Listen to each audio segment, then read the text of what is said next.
Mais on est ravis de faire ce deuxième webinar. Le premier, on l'avait fait avec le Dr Belaïch, donc sur la radiologie dentaire. Et donc ce soir, le signal en IRM avec Bernard. Je sais que certains d'entre vous l'avaient peut-être rencontré, d'autres non, mais donc c'est une première rencontre en visio. Bernard, je te laisse la parole. Merci. Est-ce que je suis bien positionné là? Parce que je ne suis pas le retrouve. Okay. Bien. Merci. Bonsoir à toutes et à tous. C'est un véritable plaisir pour moi de vous présenter ce webinar ce soir, de vous retrouver à l'occasion donc de ce webinar sur le genou. Merci d'être là. Avec certains, ce sont des retrouvailles. Avec d'autres, le début, je l'espère, d'une longue et fructueuse collaboration. Avant d'avancer plus avance dans ce webinaire, j'aurais voulu avoir une petite pensée affectueuse et triste pour Jacques Rodinot, un grand ami qui nous a quittés tout récemment. Il a été le père de la médecine et de la traumatologie du sport en France, et certains d'entre vous l'ont peut-être connu au cours des différents topos et enseignements qu'il a toujours fait avec une maîtrise parfaite de sa sémiologie. Comme beaucoup d'entre nous, je lui dois énormément dans son enseignement. Et si je suis là, c'est un petit peu grâce à lui également. Merci Jacques, et encore toutes mes pensées.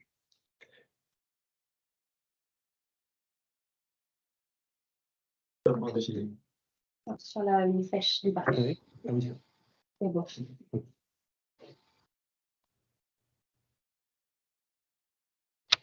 Donc, cette présentation est essentiellement centrée sur les premiers thèmes que vous voyez ici, c'est-à-dire la traumato, la microtraumato et le dégénératif. Le reste pourrait être abordé dans à propos d'autres sujets au cours d'autres présentations, car c'est déjà en soi suffisant comme thème à aborder en une demi-heure. Il est important de tout de suite préciser deux choses. Lorsqu'un examen d'IRM doit être réalisé, il faut bien avoir les informations suivantes concernant d'une part le patient, parce que ça va avoir une grande incidence selon son âge, selon ses antécédents traumatiques ou autres, et les circonstances survenues de son problème de genou. Il faut également donc avoir des informations concernant le contexte de survenue, traumatique, microtraumatique ou dégénératif, comme je vous l'ai dit, et qui vont être le support de cette présentation. Traumatique ou microtraumatique, ça regroupe trois entités: la contusion osseuse, l'impaction sous-chondrale ou ostéochondrale et les fractures. La contusion osseuse en soi, c'est ni plus ni moins qu'une réaction hémorragique intra-osseuse, éventuellement associée à un œdème. Mais il faut bien avouer qu'actuellement, c'est plutôt une définition sommaire, parce qu'on n'a jamais eu l'occasion de pouvoir voir ce qui se passait exactement dans le genou à cette occasion. Les impactions ostéochondrales, c'est un petit peu l'étape suivante où le choc a été suffisamment important pour entraîner une déformation de la surface osseuse, corticale bien sûr, puisqu'on le verra en radio, mais également du cartilage qui se trouve sous-jacent à cette corticale. Et enfin, les fractures qui peuvent survenir soit par contrainte, donc fragilité, insuffisance osseuse ou de fatigue, soit par choc direct ou indirect. Et le deuxième grand chapitre, ça sera le dégénératif, avec un œdème intraosseux là encore, mais qui n'a rien à voir l'œdème que l'on vient de voir précédemment, qui était traumatique et qui va s'accompagner de lésions cartilagineuses éventuellement, de lésions méniscales et des travées osseuses sous-corticales. Alors, le premier thème, c'est donc traumatique ou microtraumatique, et on va voir déjà l'importance de l'analyse osseuse, à la fois de la corticale en surface et de l'œdème. Je vous ai mis ici, je vous ai représenté ce qui se passe concernant le genou, et si on regarde ce qui se passe dans ce que l'on connaît sur l'épaule, eh bien, on va retrouver exactement les mêmes types de lésions. Vous avez ici, sur cet arthroscanner, des coupes passant par le condyle externe, l'impaction ostéochondrale avec le produit de contraste qui vient se nicher dans cette encoche. C'est exactement ce que l'on a dans les luxations d'épaule avec l'encoche également sur la tête humérale. Concernant également des signes pathognomoniques de ce type de traumatisme, c'est la désinsertion du segment postérieur du ménisque interne, qui n'est ni plus ni moins que dans les luxations d'épaule, l'abrasion du bourrelet. Vous voyez, donc il y a une similitude dans ces traumatismes articulaires, que ce soit le genou ou l'épaule. Maintenant que le problème est bien posé, on va voir ce que cela donne en IRM. Et là, les choses deviennent beaucoup plus aisées à analyser parce que, en plus de l'impaction, il va y avoir cet œdème intraosseux. Quand l'impaction est aussi nette, on n'a pas de souci pour en faire le diagnostic, mais des fois, c'est beaucoup moins net. Et cet œdème intraosseux dans le condyle externe en zone portante est suffisant en soi pour orienter déjà vers un diagnostic, et on verra lequel, surtout si en prime, il y a une contusion du plateau tibial dans sa partie postérolatérale. Et ces deux contusions, on va dire en miroir, mais après translation, c'est ni plus ni moins que ce que l'on a dans la luxation d'épaule en luxation antéro-interne. Et cette zone vient cogner sur le plateau tibial. Et en soi, c'est suffisant pour affirmer le diagnostic de rupture du ligament croisé antérieur. Et effectivement, dans ce cas-là, très facile, la rupture peut être affirmée sur ces coups passant par l'échancrure intercondylienne et le ligament croisé.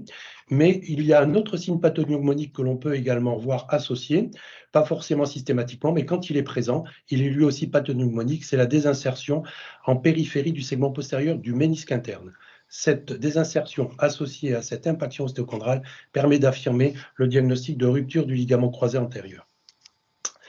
Voici ce qui... Par contre, tout n'est pas aussi simple. Voici un autre patient où là, par contre, la désinsertion du segment postérieur du ménisque interne en IRM est loin d'être formelle, alors qu'à l'arthroscanner, ce signe est pathognomonique.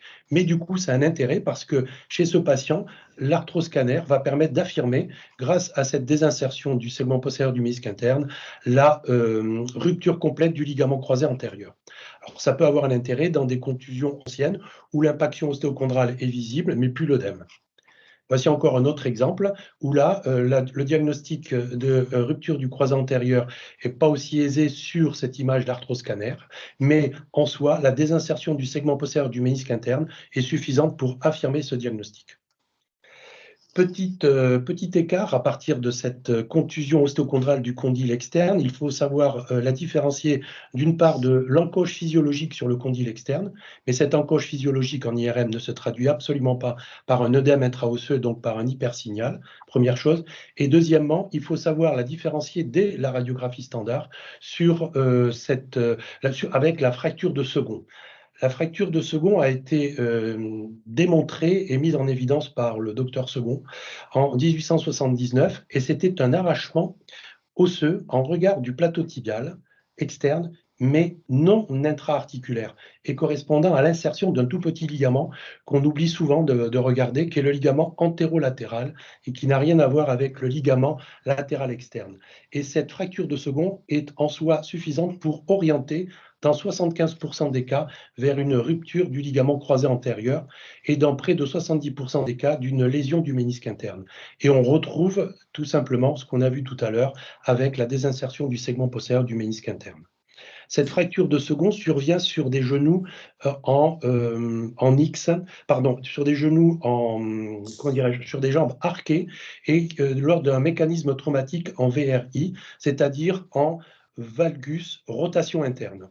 Et ce mécanisme traumatique est donc synonyme, lorsqu'il y a un petit arrachement osseux, comme ici, à une fracture de second et à ce que je vous ai dit concernant la rupture du croisé antérieur. Un autre mécanisme peut survenir en VFE, cette fois-ci, c'est en valgus flexion rotation externe et qu'on appelle la fracture de second inversée et qui, elle, va se traduire également par ce petit arrachement en regard du plateau tibial, mais en périphérie extra-articulaire et qui est synonyme, elle, plus souvent de rupture du ligament croisé postérieur. On va en voir des exemples après. Et cette fracture de second est à dissocier de la fracture du plateau tibial intra-articulaire, comme vous avez ici, et qui, elle, n'a rien à voir avec la fracture de second, et qui signe par contre une fracture du plateau tibial en surface articulaire, et qui va le plus souvent être associée à une lipohémarthrose, en sachant que cette lipohémarthrose, quand on l'examine en IRM, le patient est en décubitus dorsal, et on peut très bien voir un niveau liquidien, comme on va avoir un exemple ensuite. Donc, voici la fracture dont je vous ai parlé du plateau tibial, fracture du plateau tibial avec ce petit emplacement, cette ostéocondensation sur le scanner et qui va se traduire ici par cette image d'épanchement intra-articulaire et avec un niveau lipo-graisseux, puisque ici on a l'épanchement intra-articulaire et ici la graisse qui vient de la fracture du plateau tibial et qui est une extrusion de la graisse médulaire de l'os. Voilà ce que ça donne en IRM, la fracture du plateau tibial avec l'œdème intraosseux qui doit tout de suite alerter sur cette lésion du plateau tibial avec un petit effondrement ici. Ici, l'épanchement intra-articulaire et sur une coupe un petit peu plus médiane. Ici, on est dans un plan sagittal T2, FATSAT, l'épanchement et cette zone grise ici. Il faut savoir l'analyser et l'interpréter parce que sur le T1, c'est bien de la graisse que l'on a en intra-articulaire et avec donc cette lipohémarthrose.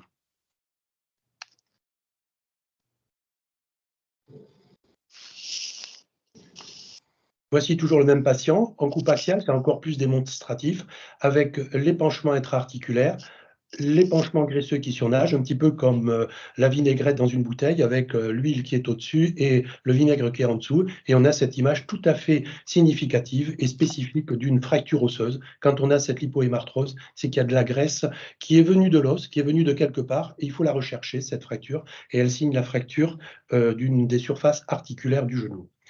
Et quand on a un tel mécanisme avec une telle fracture, souvenez-vous, c'était un compartiment externe, il faut penser à regarder ce qui se passe ici en interne avec la rupture du ligament collatéral médial associé. Deuxième entité pathologique qui est intéressante à analyser à partir des éléments sémiologiques et du signal osseux, c'est la luxation externe de la rotule. Luxation externe de la rotule, c'est le passage de la rotule en position normale à l'extérieur, là encore, de l'articulation, et un choc va se produire, comme pour le croisé antérieur, entre le bord médial de la rotule et la face latérale et antérolatérale du condyle externe. La localisation de l'œdème n'est plus du tout la même que celle de tout à l'heure. Tout à l'heure, l'encoche était située ici. On voit l'image que je montre ou pas? Non, il faut peut-être que j'aille. Voilà, ici. Donc, la contusion du bord interne de la rotule se luxe et vient taper ici sur le bord antérolatéral du condyle externe et donne cet œdème intraosseux. Tout à l'heure, l'impaction était plus en zone portante et médiane. Là, la topographie est pathognomonique quand elle est antérolatérale d'une luxation externe de la rotule, surtout quand il existe également associé une contusion du bord interne de la rotule. Il faut penser à regarder systématiquement la morphologie de la rotule, bien sûr, pour voir s'il n'y a pas une composante supplémentaire associée qui serait une dysplasie de la rotule et qui majorerait ce risque de luxation, comme ici où on voit très bien la tendance à la bascule latérale de tout l'appareil extenseur et avec une zone de conflit dans ce syndrome fémoro-patellaire sous-jacent et donc associé à cette luxation externe de la rotule. Il faut penser également à regarder le ligament fémoro-patellaire médial qui le plus souvent est soit distendu, soit complètement déchiré et dilacéré, et qui est un élément là aussi péjoratif dans la stabilité de la rotule. Troisième point qu'on va aborder toujours dans ce traumatisme de l'articulation du genou, c'est la rupture du ligament croisé postérieur. Alors, le ligament croisé postérieur présente un double intérêt. C'est d'abord de savoir le reconnaître lorsqu'on a la possibilité de le faire sur un examen IRM comme ici, et de savoir également quel est le mécanisme traumatique qui a engendré cette luxation, ce déplacement du fémur par rapport au tibia et entraîné cette rupture du ligament croisé postérieur. Premier piège à l'examen clinique, c'est lorsqu'il y a une telle rupture, bien sûr, c'est l'existence d'un tiroir postérieur spontané. Le plateau tibial va partir vers l'arrière puisqu'il est plus retenu. Et lorsqu'on va examiner le genou, on va exercer donc une traction vers l'avant et on va avoir l'impression de créer un tiroir antérieur. En fait, on ne fait que rétablir la stabilité du genou en une position neutre. Et donc souvent, on évoque la possibilité d'une rupture du ligament croisé antérieur, alors que ce n'est que la remise en place, on va dire, des structures osseuses. Donc, deuxième possibilité, si on a un doute, c'est de regarder le patient, puisque l'examen IRM vient d'être fini, il est encore allongé sur le lit du scanner, c'est de lui demander de fléchir les deux hanches et les deux genoux côte à côte. Et quand il y a une rupture du croisé postérieur, il va y avoir donc un retour vers l'arrière du plateau tibial avec un avalement de la tuberosité tibiale antérieure. Et donc, cette différence entre le côté normal et le côté traumatisé va permettre de tout de suite rectifier le tir et de vérifier qu'il y a bien une rupture du croisé postérieur. Alors, c'est une rupture là qui est survenue lors d'un mécanisme traumatique, comme on l'a vu tout à l'heure, sur un genou en X, c'est-à-dire en valgus flexion rotation externe. Un deuxième mécanisme possible, toujours dans les activités sportives, c'est lors d'un équivalent de tiroir antérieur sur un plaquage, par exemple au rugby, plaquage antérieur relativement bas dans les tibias, contusion osseuse ici, méfiance, s'il y a une contusion comme ça antérieure sur une situation de plaquage, vérifiez l'état du croisé postérieur et effectivement, il y a bien une rupture du ligament croisé postérieur. Donc ce signe d'appel, toutes les contusions osseuses antérieures isolées, c'est-à-dire sans contusion du fémur associé, il faut penser tout de suite à la possibilité d'une rupture du croisé postérieur. On va attaquer la deuxième partie, qui est les lésions, non plus dans un contexte traumatique ou micro-traumatique, mais qui surviennent sous la forme d'un œdème intraosseux, mais dans un contexte plutôt dégénératif ou d'hypersollicitation, les deux pouvant être associés. Alors, l'œdème intracondylien, à la différence des autres œdèmes que l'on a vus tout à l'heure, qui étaient souvent focalisés, antérolatéral dans le condyle externe pour la rupture du croisé antérieur, en zone portante pour la rupture du croisé antérieur, antérolatéral pour la luxation de la rotule, antérieur isolé plateau-tibial pour la rupture du croisé postérieur. Là, on a un œdème qui est tout à fait différent dans son aspect et dans sa topographie. Il peut survenir soit dans le compartiment interne le plus souvent, soit dans le compartiment externe. Ces caractéristiques sont les suivantes. Alors, la définition, là aussi, peut prêter à confusion et elle a évolué en fonction du temps. Au début, c'était sous la forme d'un processus algodystrophique réactionnel ou d'une ostéoporose transitionnelle. Actuellement, le terme le plus fréquemment utilisé, c'est l'œdème régional transitoire.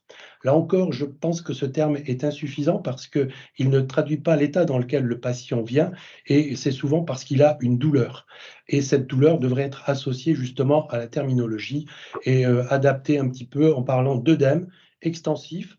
Autre élément important, c'est qu'il est épiphysaire. Il intéresse l'ensemble de l'épiphyse et non pas localisé à une partie comme tout à l'heure. Et il va inclure systématiquement la plaque sous-chondrale.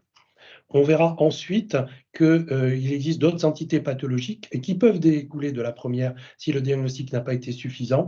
Et ça peut être la fracture ou la fissuration des travées osseuses sous-corticales et qui peut donc faire suite à cet œdème régional transitoire et douloureux. Ça peut être la nécrose focale mécanique à un stade ultérieur, voire la gonarthrose. On va revenir en détail sur ces quatre entités. Alors tout d'abord, donc l'œdème intraosseux dégénératif, comme je vous l'ai dit, ses caractéristiques, c'est qu'il va intéresser l'ensemble de la région épiphysaire et y compris la région sous-corticale. Parce que si ce n'était que épiphysaire, là, il faudrait penser tout de suite à une autre pathologie que celle qui nous intéresse et que volontairement on a éliminée et qu'on n'abordera pas aujourd'hui. C'est donc la totalité de la région épiphysaire qui est concernée. C'est depuis la région sous-corticale et ça survient souvent dans un contexte bien particulier. C'est l'homme de la cinquantaine, un peu plus des fois, activité physique sportive, mais surtout professionnelle, debout, piétinement, et donc cette douleur qui apparaît progressivement et qui se traduit par cet œdème intraosseux. Quand on a cette image en IRM, l'attitude thérapeutique immédiate, c'est le repos, la mise en décharge, parce que sinon, ça peut déboucher et se terminer par une véritable fracture ou fissure sous-corticale que l'on va voir apparaître. Alors, si l'arrêt est suffisamment précoce, eh bien, ça va être une simple cicatrisation. Si par contre l'arrêt n'est pas suffisant, ça peut être une véritable fracture sous-corticale des travées osseuses avec un effondrement de la surface ostéochondrale. Voici donc un autre exemple. C'est vraiment des tableaux cliniques qui sont typiques, caractéristiques, avec un œdème intraosseux en hypersignal de l'ensemble de la région épiphysaire. Et là, ici, on voit apparaître cette petite fissuration sous-corticale et ça peut aller jusqu'à cette véritable fissuration ici sous-corticale. Dans tous les cas de figure, on aura comme ici ou comme là, des remaniements inflammatoires dans les parties molles en regard, des remaniements inflammatoires dans les parties molles avec cet épaississement bordant le plan ligamentaire collatéral médial, par ailleurs normal. Il peut y avoir également des lésions dégénératives du ménisque interne, comme ici, associées à la persistance de l'œdème et de la fissuration des travées osseuses sous-jacentes. Cet œdème, donc, comme on l'a vu, qui peut être transitoire et régressif, peut continuer à évoluer pour son propre compte vers la fissuration et dans certains cas jusqu'à la nécrose. Alors ce sont des nécroses très particulières, ils sont des nécroses focales mécaniques parce qu'elles surviennent dans ce contexte d'hypersollicitation et qui n'ont rien à voir avec les nécroses purement dégénératives que l'on peut voir par ailleurs avec des pincements de l'interligne articulaire, etc. Et donc, comme ici, on se retrouve avec une nécrose focale bien délimitée avec ces lésions dégénératives. Et c'est vrai que la différence entre la gonarthrose et ces lésions dégénératives d'ostéonécrose, la limite est parfois un petit peu floue. Voici un exemple d'ostéonécrose, par contre. Alors, l'ostéonécrose très précoce, puisque c'est une jeune femme de 38 ans qui est professionnelle de basket. Et on voit que ça n'a rien à voir avec les phases que l'on a pu voir précédemment, rien à voir avec l'œdème transitoire, épiphysaire douloureux, ou la nécrose que l'on a vu tout à l'heure. C'est vraiment une gonarthrose très évoluée. Elle est même tricompartimentale, puisqu'on a également ici une atteinte dégénérative de l'articulation fémoro-patellaire.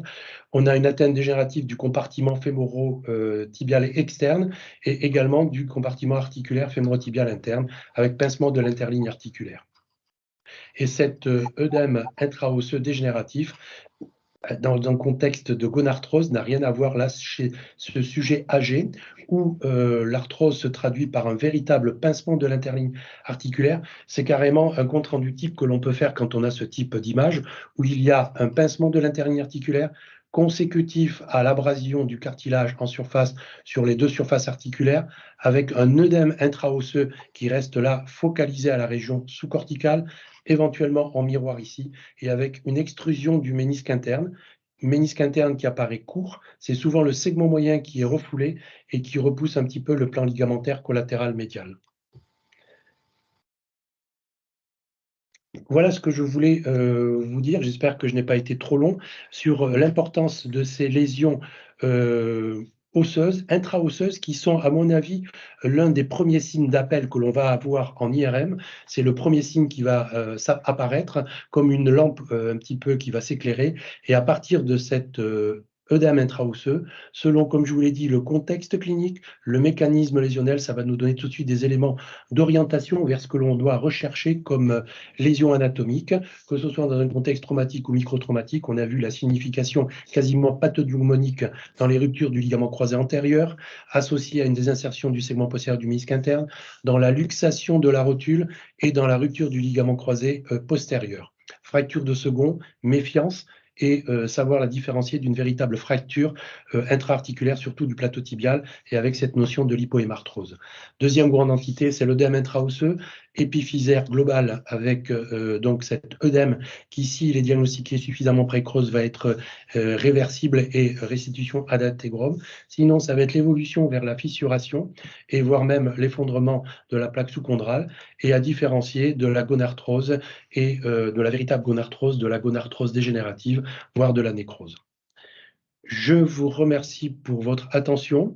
Je remercie également Audrey qui a été d'un support remarquable pour m'aider à réaliser cette présentation, ce topo. J'espère que ça vous a intéressé, que ça vous a permis d'éclairer certains points qui ne sont pas toujours si évidents, mais grâce à cette analyse de l'os, ça nous permet d'avancer dans le diagnostic final.